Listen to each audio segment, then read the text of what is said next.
The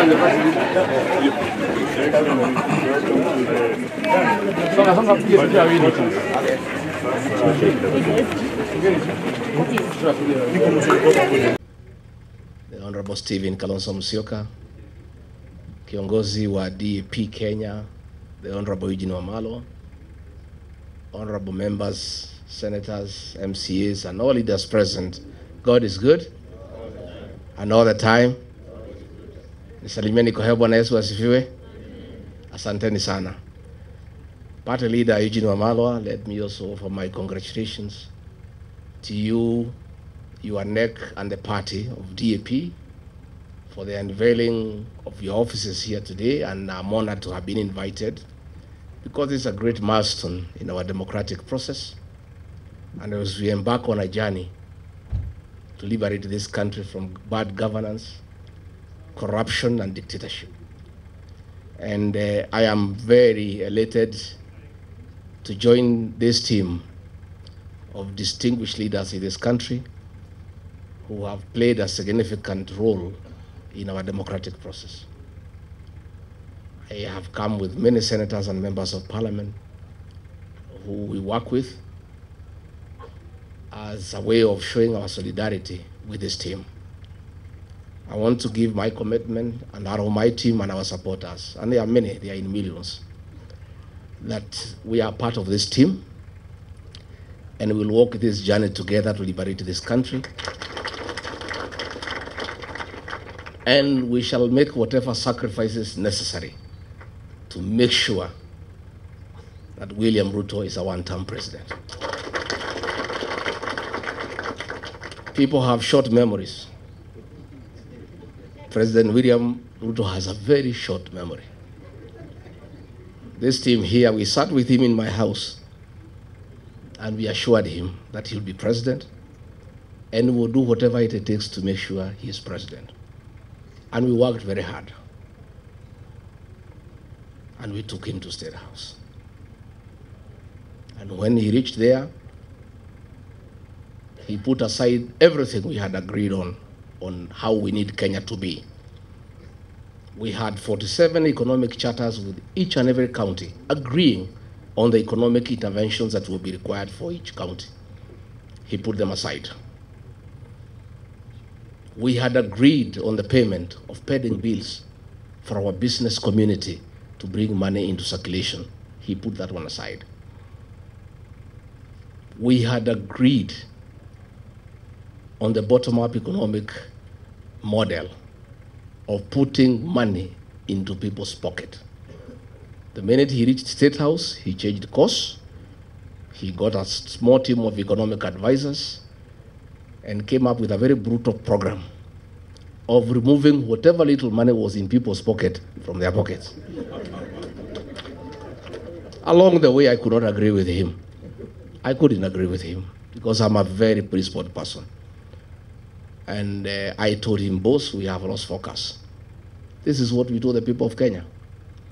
We had assured the people of Kenya that we will never carry out evictions and demolitions that are inhuman. And when he made a decision to evict people from Nairobi River along the line, and the Nairobi River Commission was in my office and he asked me to lead that program, I told him I can't do it because it's against my principle. And he said, you must do it. When we had the Finance Bill 2024, I was the lone voice in cabinet telling him, listening to the people of Kenya, they will not accept this finance bill. And it will leave us with an egg on our face. He became intolerant. He became dictatorial. And the government that he leads is a one-man show. I can tell you today, all those ministers you see there, they are flower girls. I was the only man in that cabinet who could stand up and tell him, hey boss, no, this can't work. And that's why he needed me out, so that he can put a protege and other fellows just to say, yes sir, yes sir. It's a praise and worship choir for the president. And I couldn't fit in that choir. I couldn't fit in that choir, you know, and he is very bitter, extremely angry. very irritable that for a whole 6 days he's just abusing me in Western Kenya. President Gachagua is not a road in Webwe. He is not a hospital in Vihiga. He is not a water pan in Kakamega. He is not a slaughterhouse in Bungoma. President of the Republic of Kenya has gone to Western for 6 days, just talking about President Gachagua, occasionally Kalonzo Musyoka, because he's bitter that his voting bloc, the one that made him president, the Mount Kenya bloc, is gone and gone and gone forever. And I told him, it is his own undoing. I told him, don't touch the mountain. See the Bible. If you read the Exodus, I told him, don't. Many times. But it's because he has some young MPs he moves around with, young boys who are born in towns and brought up with Sererak. They don't know the community. So they tell him, no, it's okay, no problem. Mulima ni yako, wewe ulikuja huko mwenyewe, hao watu ni wako, hata ukitoa huyu uweke huyu hakuna shida. Nikamwambia mimi ni mzee. Hao watu mimi nawajua. These fellows of the mountain, they hate betrayal and they hate deception. Because of what Mzungu did to them, they hate betrayal. And you yourself, President William Ruto, you are a beneficiary of my community's distaste for betrayal. When they decided that Uhuru Kenyatta has betrayed you, they turned against Uhuru for betraying you in their view and voted for you. And you are not one of them. They hated one of their own to support you, and you are not one of their own. If you betray one of their own, you tell me the story. Today, as we speak, his messages of condolences are unwelcome in the mountain. And you know that's the lowest it can go.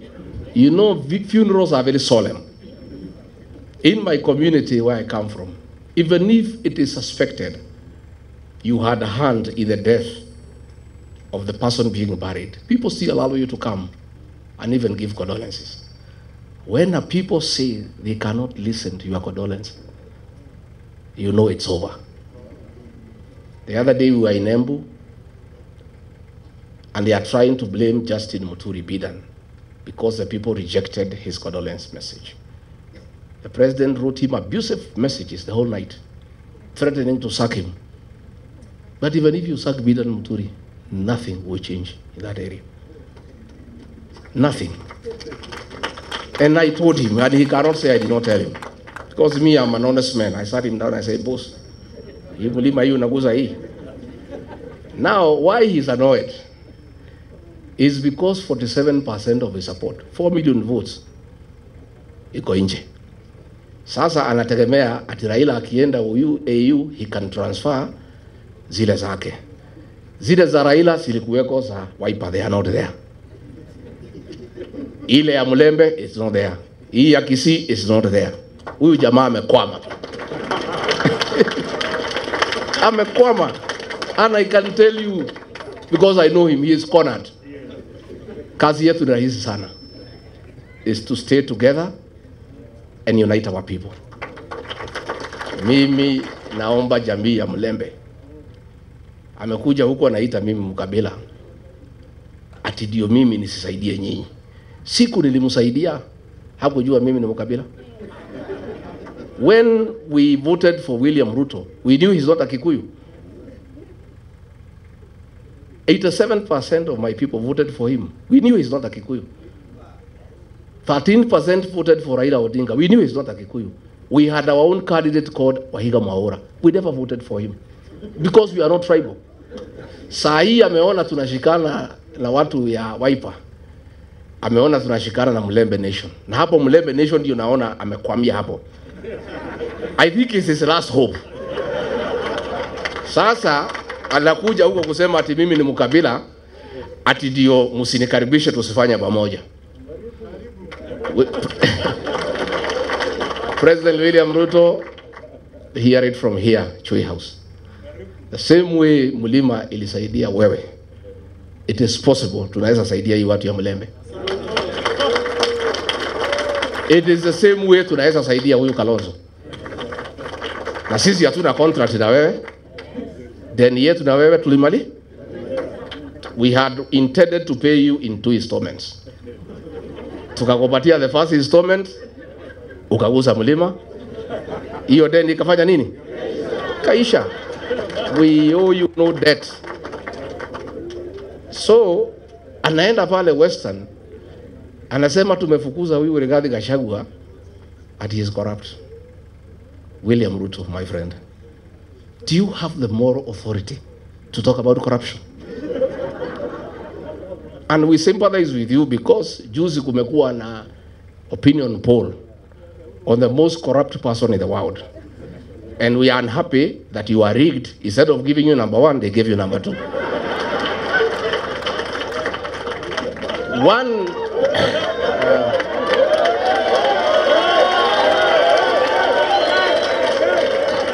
Let me say, I want to say, let me say, President William Ruto could not agree me to stay in government because I could not agree to corruption. The State House of Nairobi is the real center of corrupt activities. And there are two, watu wawili, moja anaitwa Adil na mwingine anaitwa Jayesh. These are the conveyors of corruption in this country. Na ndio watu wenye she and sha. Ndio wale watu ya Adani. Na hao watu wakija kuona rais, hata ukiwa deputy president ama minister, utamungoja hapo saa 5 akiongea na hiyo watu. Wakipanga hiyo mane? So Mr. President, be an honest man. Look for a mirror before you talk about corruption and look at yourself.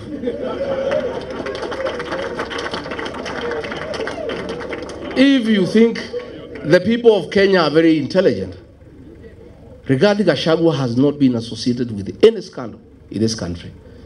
So wewe unaenda pale unasema he is incompetent. In matters incompetence, Mr. President, I tend to agree with you to a certain extent. Serikali yako ni ya uongo. Kutenga, kudanganya watu. Uliandika mkataba na watu ya Western. Ukamjema utajenga 1000 kilometers. Hujajenga. Umekuwa hapo juzi unafungua transformer. Wewe, mimi ulitaka nikusaidie kudanganya wa Kenya. In matters kudanganya wa Kenya, Mr. President, I'm incompetent. Absolutely. I accept. Because hiyo alikuwa anataka tuende kulaunch barabara na anajua hakuna budget, tukitoka matinga inafanya nini? Sasa hiyo ndio kazi rais anataka nimsaidie. Ndio anasema huyu haelewi programu za serikali. Sasa kwenda kupeleka matinga ukijua hakuna kazi inafanywa, hiyo ni programu ya serikali? He was telling me to go and defend Adani. Tulikuwa na Eugene Wamalwa, huyu mheshimiwa, na Onyonka kwa mazishi Kitale. Huyu Onyonka akaamuka, akalima serikali mambo ya Adani, na mimi nakaa tu pale. I don't want to nod because I'm still in office. That Adani thing is the worst form of corruption in this country. So mimi nilipoamuka, I never responded. So one of the PAs ya mkubwa akanipigia simu. Mtu yuko huko, mtu ya Saturday 6. Wewe ni deputy president ya saa ngapi? Maana ya deputy president, you speak last. Dio ile maneno yote iko baya ya serikali ukanu. Kwa nini huyo Onyonka alilima serikali mambo ya Adani and you are not defending? Nikamwambia I cannot answer you. Tell your boss to call me. So president amenipigia, nimemwambia mimi siwezi. That thing is corruption. I cannot defend it, Mr. President. I cannot. That is why he is saying I was not defending government programs. Sasa corruption, is it a government program? So wanasema ati I'm incompetent. Hii mtu hakuna kitu anaelewa. Sasa kama serikali ni wizi tupu, sasa what is there to defend? Walinipeleka Senate ati nimekataa watu watolewe Nairobi River. Walinishitaki nimekataa watu wafukuzwe Marigiti Market. Those are things I could not do. Ukiangalia hii maneno ya affordable housing, It is the worst fraud against the people of Kenya. And it's good today I tell the country. And those are things he was telling me to go to TV to defend. I told him I will not. Mimi pia ni kichwa ngumu. That housing, initially we believed in the president. That ni ya kuleta ajira, nini, maneno kizungu mingi. We looked okay. Until it came to my attention, it has nothing to do with housing. Ni biashara. Ya kwamba PS wa housing. Ukitaka kujenga affordable housing, you must go and sign a subcontract na kampuni ile tauza simiti na chuma na mabati. Na hiyo kampuni watu wale wakubwa zaidi Kenya wako ndani ya wapi? So this housing levy inatolewa kwa watu ya Kenya is to make sure these houses are going on. Ndio hao wauze simiti, wauze chuma, wauze mabati. That is what the president is accusing me of not understanding and being incompetent. Sasa mimi nauliza, na mimi nataka niseme, I want to assure the people of Kenya, this team I see here, and when I listen to the people of Kenya, because I listen a lot, once a new government is sworn in, that housing levy will have to be abolished so that we restore the dignity of the payslip. The dignity of the payslip. Wakenya wamehangaishwa zaidi. Na nimeona mpaka yule mkubwa ya wafanyikazi amekuwa ameingia kwa hiyo praise and worship team. Watu nakazwa mambo ya NSSF, mambo ya haongei. Kazi yake ni praise and worship. Those are the things sisi ambaye tumeshindwa kufanya. So finally ndio nimalize, because I wanted to tell the president, usidanganye wa Kenya. Useme ukweli, tulikosania corruption because wewe ndio unaeneza corruption na watu yako. Na it is impossible to make any progress in this country unless we sort out this country in terms of leadership. We'll sink lower and lower. Finally niambie watu ya Western, because mimi naona huyo jamaa amekwama hapo kwenu. Nyinyi mko na bahati that we are here to advise you. Alienda kwenu siku 6. Kwetu he was there 6 days out of 7 every week. Hakuna kanisa hajaingia. Hakuna barabara hajui kwa jina. Hakuna soko hajui kwa jina. And he would memorize. We were very impressed. Anataja barabara, Wakikuyu wanasema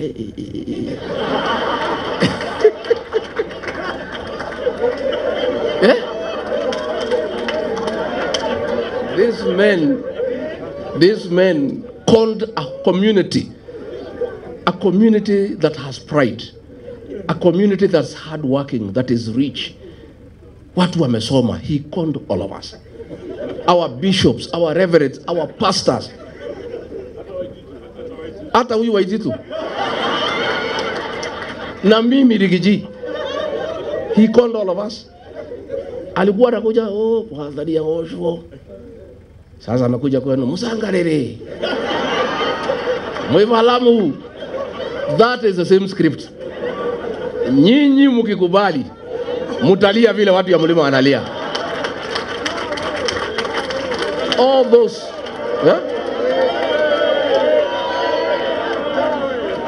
hiyo yote ni utapeli. All those things is promising he will not do anything. He promised us atatumalizia barabara ya Maumau kwisha. Nitajenga hii. So today he does not come to our place. The last time alikuja pale Embu in November, alijaribu kuenda uongo ya housing.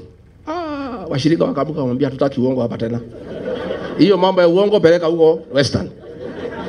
Akajaribu kuongea mambo ya SHA, akaambiwa tutaki uongo. Kwetu amejulikana na ndio humuone huko.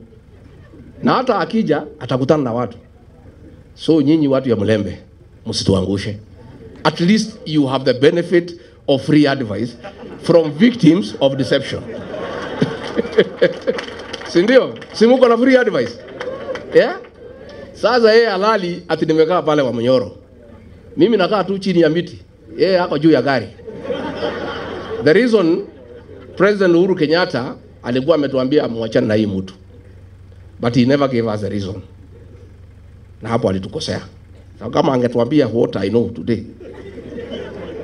hatungekuwa hapo. Also the choice he was giving us was also not acceptable. So pale nimekaa pale, I'm doing things differently from Uhuru Kenyatta.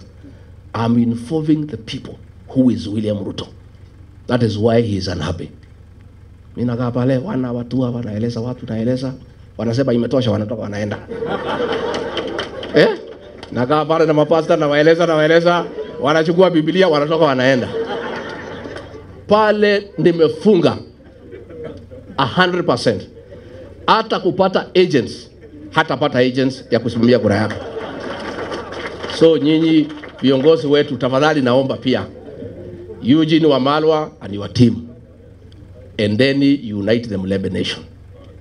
Don't agree to be divided. Mimi alitaka kugawanya mlima east and west, nikamkataza.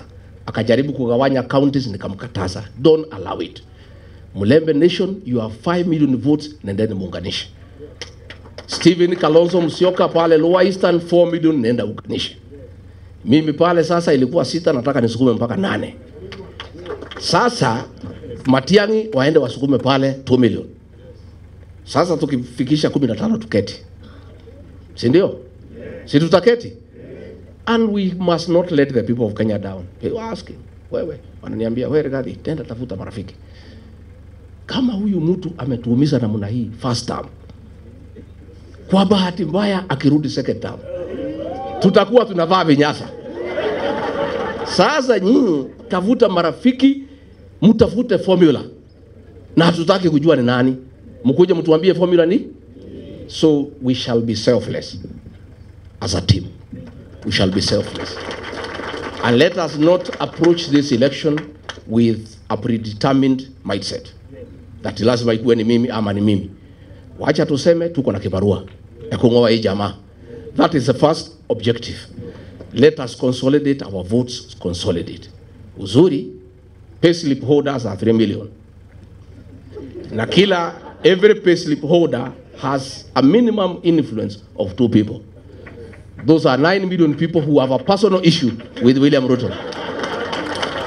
Sasa, ongeza Gen Z. Maneno imeisha haijaisha. So, and I want to, as I sit down, I want to ask our Gen Zs, please, you are doing a very good job, our sons and daughters, on the social media, keeping this guy in check. Continue. But that is not enough. You must take IDs and register as voters. Because the final transformation of this country will happen on the ballot box. Not on the smartphone. The smartphone will create the awareness and create the necessary mood and mobilize people. But the actual transformation of getting the right leadership will happen on the ballot. So we want to ask the Gen Zs and the millennials, please, take IDs, register as voters, and continue what you are doing on the smartphone. Now you are doing a good job. Huyu jamaa halali. Even he was accusing me ati mimi ndio naongoza Gen Z. Nikamwambia President, that's a good wish. If I'm the leader of Gen Z, I'm a very strong leader in this country. Because it's a serious force. So, leaders hawa niwapongeze. This journey is not for the cowards and the faint-hearted. This man is angry and therefore dangerous. I must tell you. Alituma watu Limuru, walitaka waniue. Mungu akanisaidia. Siku ingine ametuma askari anitupie tear gas huko Shamata. Siku ingine ametuma criminal gang kuumiza bibi yangu. What he must know is that some of us, and he knows as well, of course he is forgetting, when the fourth administration was against him and persecuting us, we stood with him and never feared. Sisi si watu ya kuuziwa uoga, hata tukiuziwa hatuna pesa ya kununua. But I want to tell these leaders, you must be steadfast. You must be on the right side of history. And with these two great leaders, and Matiang'i and the others who come on board, we'll work together. Na tutasaidiana. We'll continue consulting, tutatembeleana. Hivi karibuni, we are also going to unveil our movement. And it's a serious movement. and it's a national movement, but the home of the mountain. Just like every party has a certain home, it's a national party but with a home. Watu ya mlima wamesema sisi tulienda harusi na gari ya mtu mwingine. Kufika kwa mtu tukaambiwa tushuke. Sasa tunatafuta gari yetu ya kwenda Sasa kila iko magari hapa. Sasa tutakutana kwa harusi, Mercedes iko, Range Rover iko, magari imejaa wapi? Pale. This UDA, when I make my announcement in another few weeks, will be a shell. It will be a shell. There will be nothing. Ulifukuza sisi, tumetoka na watu wetu wote. There will nobody, even people are impatient. If you know the pressure I am under to announce the vehicle, I am not sleeping. People are impatient and they don't want to see anything yellow. You know? So, sisi tutauda gari yetu na itakuwa ni gari kubwa na ya Wakenya wote. Na tunataka tuungane pamoja na hao wengine tupange Kenya. And we mean well for this country. Na mtu asikuambie ati sisi ni wakabila kwa sababu tunaunganisha nyumbani. You would be stupid to go to the national table before you organize your house. Lazima kila mtu apange nyumba ya. Alafu ndio tuketi kwa meza ya Kenya, si ndio? So we must all organize our houses so that tutengeneze nyumba hii, tutengeneze hii, tutengeneze hii, tutengeneze hii. Yeye he is bitter kwa sababu hii yangu alikuwa anafikiria ni yake. Sasa amejua si yake. Sasa ako na machungu. Na there is nothing we can do, hatuwezi msaidia, pole.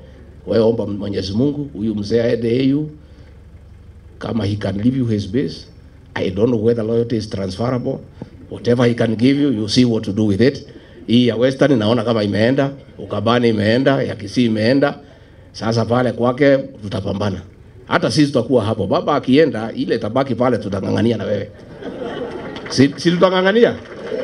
Kwa sababu watu there are some guys who came to see me from Siaya. Wanasema, they came to my house. Wanasema, sikia, tukiji. Sisi, our loyalty is not transferable. Sisi ni watu ya baba. Akishaenda AU, tuko free. Na sisi vile tunaona yeye ni mtu ya kusema ukweli, tunaweza elewa. So, even that Nyanza, baba akienda, will be there also. Because they are also people who want to join the rest of Kenya.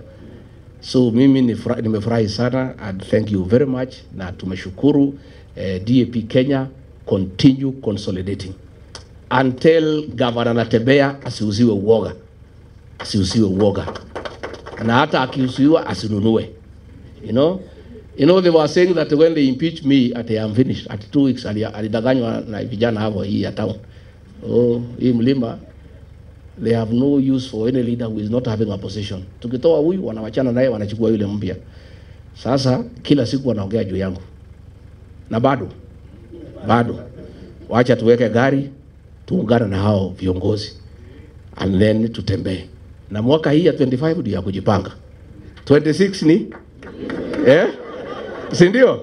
Hii 25 tupangapange and we'll agree so that we have enough members of parliament. We'll sit down so that we don't compete against each other.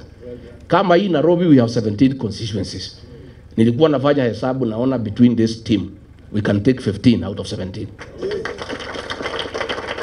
Hii governor ya Nairobi tutachukua asubuhi mapema. Within this team here, we just sit down and do proper arithmetic. Nakuru, everywhere, Mombasa, will sit down so that we don't fight against each other. Tutapangana vizuri, ndio tuone maisha itakaa namna gani. Otherwise, I want to say thank you very much. May God bless you. Mutasalimiana? Mutakuja kutembea Monyoro? Mutakuja siku gani? Asanteni.